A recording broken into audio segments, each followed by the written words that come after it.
Hey guys, আজ তোমাদের সঙ্গে শেয়ার করবো একটা মিনি ট্যুর। তো এদিকে দেখো আমরা স্ট্যান্ডে চলে এসেছি, আর এখানে দেখো বাসটাও দাঁড়িয়ে আছে।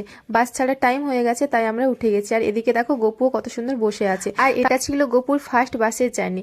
তো গপুর ফার্স্ট বাসের জার্নিটা কেমন ছিল তোমাদের সঙ্গে শেয়ার করব, চলো। তো দেখো এদিকে একটু খিদে পেয়ে গেছিলো, তাই আমরা একটু হালকা একটু টিফিন করে নিলাম। আর সত্যি কথা বলতে কি বলো তো, অন্যবারে না একটু বোরিং ফিল হয়, বাট এবারে গপু ছিল বলে না, মানে পুরো টাইমটা ওর সঙ্গে কেটে গেছে। কখন আমরা আমাদের নিজেদের ডেস্টিনেশনে পৌঁছে গেছি বুঝতেই পারিনি। তারপর যাই হোক, এখানে আমরা হালকা একটু তারপরে নাস্তা করে নিলাম। তারপর আমরা আবার বাসে চেপে গেলাম, বাস ছেড়ে দিল। তারপর আমাদের লাঞ্চের টাইম হয়ে গেছিলো, তাই আমরা লাঞ্চ করার জন্য আবার নেমে গেলাম। তো এখানে লাঞ্চের আইটেমগুলো খুব সুন্দর ছিল, আর প্লাস ওখানের মানুষগুলোর ব্যবহারও খুব ভালো ছিল। বাবুকে আমার কাছ থেকে নিজেরাই নিয়ে বললেন যে তুমি খেয়ে নাও। তো যাই হোক, এইভাবে তারপর আবার বাসে উঠে গেলাম। বাসে উঠে এই যে আমাদের লাস্ট ডেস্টিনেশনে পৌঁছে গেলাম।